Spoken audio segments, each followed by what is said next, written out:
प्रांजल ज्ञान गंगा में आप सभी का स्वागत है।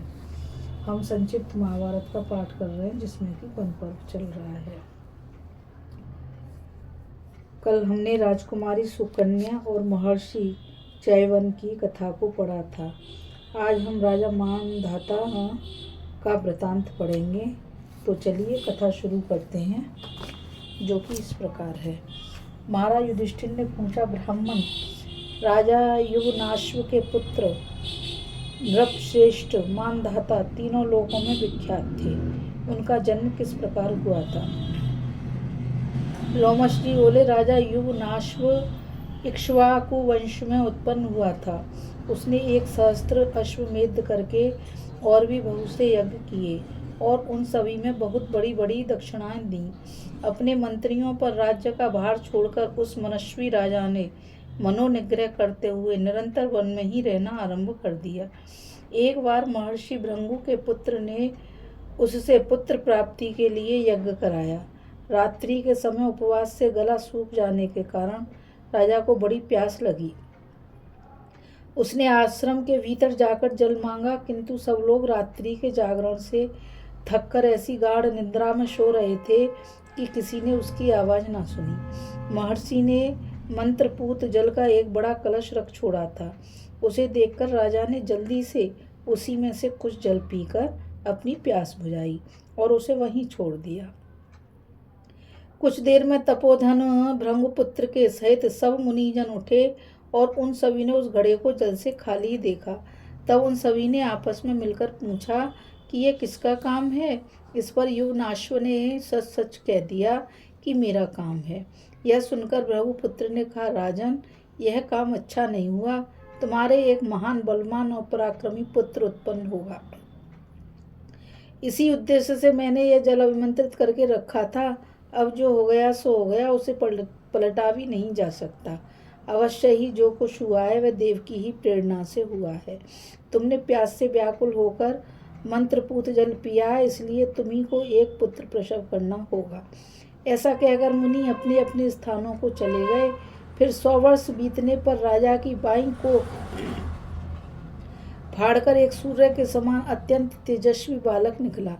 ऐसा होने पर भी वह बड़ा आश्चर्य ऐसा हुआ कि इससे राजा की मृत्यु नहीं हुई। उस बालक को देखने के लिए स्वयं देवराज इंद्र उस स्थान पर आए। उनसे देवताओं ने पूछा कि धास्यति, यह बालक क्या पिएगा? इस पर इंद्र ने उसके मुख में अपनी तर्जनी उंगली देकर कहा, मानधाता, मेरी उंगली पिएगा। इसी से देवताओं ने उसका नाम मानधाता रखा। फिर उसके ध्यान करते ही धनुर्वेद के सहित संपूर्ण वेद और दिव्य अस्त्र उसके पास उपस्थित हो गए। साथ ही आजगव नाम का धनुष, सिंहों के बने हुए बाण और अभेद कवच भी आ गए। इसके पश्चात स्वयं इंद्र ने ही उसका राजस सिंहासन पर अभिषेक किया। राजा मानधाता सूर्य के समान तेजस्वी थे। इस परम पवित्र कुरुक्षेत्र प्रदेश में यह उसी का यज्ञ करने का स्थान है।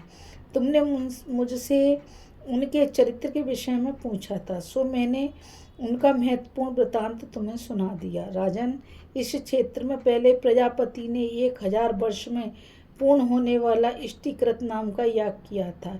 यहीं पर नाभाग के पुत्र राजा अम्बरीश ने यमुना जी के तट पर यज्ञ के सदस्यों को 10 पद्म गौएं दान की थी तथा अनेकों यज्ञ और तपस्या करके सिद्धि प्राप्त की थी।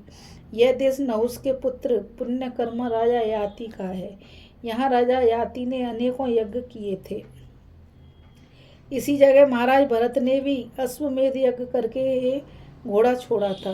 राजा मरुत ने भी मुनिवर संवर्त की अध्यक्षता में इसी क्षेत्र में यज्ञ किया था। राजन, जो पुरुष इस तीर्थ में आचमन करता है उसे संपूर्ण लोगों का दर्शन होने लगता है और वह समस्त पापों से मुक्त हो जाता है। तुम इसमें आचमन करो। महर्षि लोमस की यह बात सुनकर भाइयों के सहित धर्मराज युधिष्ठिर ने स्नान किया। उस समय महर्षिगण स्वस्ति वाचन कर रहे थे। स्नान कर चुकने पर उन्होंने लोमश जी से कहा, हे सत्य पराक्रमी मुनिवर, देखिए ना, इस तप के प्रभाव से मुझे सब लोग दिखाई दे रहे हैं और मैं यहीं से श्वेत घोड़े पर चढ़े हुए अर्जुन को देख रहा हूँ। लोमश जी ने कहा, महाबाहो, तुम्हारा कथन ठीक है।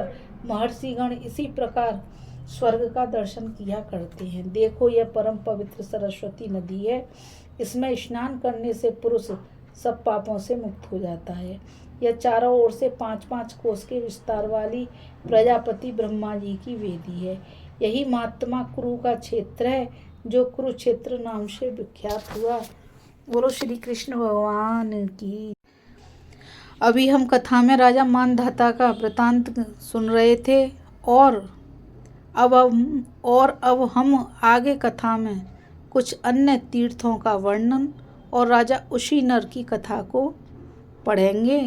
तो इस कथा में बस इतना ही। मुझ गीता रावत को आज्ञा दीजिए और मैं आप सभी से यही कहूँगी कि इस चैनल को ज़्यादा से ज़्यादा आप लाइक, शेयर और सब्सक्राइब कीजिए, ताकि यह अमूल्य ज्ञान अधिक से अधिक लोगों तक पहुँच सके। राधे राधे। जय श्री कृष्णा। नमस्कार।